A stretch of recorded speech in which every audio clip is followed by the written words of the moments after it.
প্রিয় ইউটিউবার বন্ধুরা, আপনারা হয়তো অনেকেই দেখেছেন যে ইউটিউবে ভিডিও আপলোড করার সময় ইনভাইটে কোলাবোরেটর নামে একটি নতুন সেটিংস এসেছে। আর আজকের এই ভিডিওতে আমি আলোচনা করব এই ইনভাইটে কোলাবোরেটর সেটিংস আসলে কি আর এটি কারা কারা ব্যবহার করবেন। তো প্রথমে আলোচনা করি ইনভাইটে কোলাবোরেটর সেটিং আসলে কি। আসলে ইউটিউবে নতুন যে ইনভাইটে কোলাবোরেশন অপশন এসেছে, এটা মূলত ক্রিয়েটরদের বা ইউটিউবারদের জন্য একটা সহযোগিতামূলক কোলাব ফিচার। এটা এমন একটি সেটিং যেখানে আপনি চাইলে আপনার ভিডিওতে অন্য কোনো ক্রিয়েটরকে বা অন্য ইউটিউবারকে সহযোগী হিসেবে যোগ করতে পারবেন। আর আপনারা যে চ্যানেলে কোলাবোরেশন ব্যবহার করবেন, এতে সেই চ্যানেলে উভয়ের নাম বা চ্যানেল দেখা যাবে আর ভিডিওটি দুইজনের দর্শকের কাছেই পৌঁছাবে। আপনি যখন কোনো ইউটিউবারের সাথে মিলে কন্টেন্ট বানাবেন, যেমন blog, interview, music video, tutorial ইত্যাদি, তখন ভিডিওতে সেই ক্রিয়েটরকে অফিসিয়ালি ট্যাগ বা ইনভাইট করতে পারবেন। অর্থাৎ ইনভাইটে কোলাবোরেশন মানে হলো ভিডিওতে কারোর সাথে অফিসিয়ালি জুটি বাঁধা, যাতে ভিডিও দুইজনের দর্শকই ক্রেডিট পায়।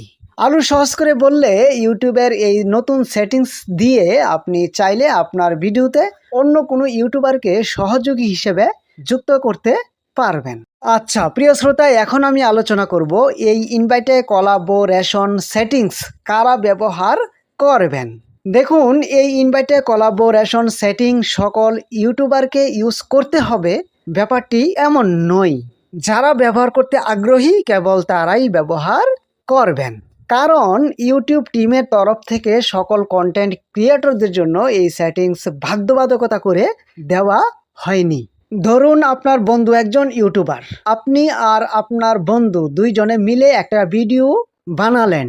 এখন আপনি যদি আপনার বন্ধুর চ্যানেলকে আপনার চ্যানেলের সাথে কোলাবোরেশন করে রাখেন, তাহলে আপনার চ্যানেলের ভিডিওতে আপনার বন্ধুর চ্যানেলের নামও শো করবে। আবার একই ঘটনা আপনার বন্ধুর চ্যানেলেও ঘটবে। এতে এক ভিডিও দুই চ্যানেল থেকেই ভিউজ আসবে। ইনভাইটে কোলাবোরেশন সেটিং কারা ব্যবহার করবেন? নতুন ক্রিয়েটর যারা বড় ক্রিয়েটরের সাথে ভিডিও বানিয়ে বেশি দর্শক পেতে চায় তারা, মিউজিক, শর্ট ফিল্ম বা এডুকেশনাল প্রজেক্টে একাধিক অবদানকারীর নাম দেখাতে চায় তারা, ব্র্যান্ড বা কোম্পানি ও ইউটিউবার একসাথে কাজ করেন যারা, নতুন ইউটিউবার যারা বড় ইউটিউবারের সাথে ভিডিও করতে চায় তারা। তো প্রিয় শ্রোতা, এখানে আমি একটা কথা বলে রাখি, আপনার চ্যানেলের ভিডিও যদি আপনি একাই তৈরি করেন, তাহলে আপনার চ্যানেলে অন্য কোনো চ্যানেল অ্যাড বা যোগ করার দরকার নেই। এরপরও যদি যোগ করতে চান তাহলে করতে পারেন, এতে লাভ ছাড়া লস হবে না। প্রিয় শ্রোতা, তো এই ছিল আজকের ভিডিও। আশা করছি ভিডিওটি অল্প একটু হলেও ইনফরমেটিভ হয়েছে। তো আর এগোচ্ছি না, ভিডিওটি এখানেই শেষ করছি। সবাইকে ধন্যবাদ।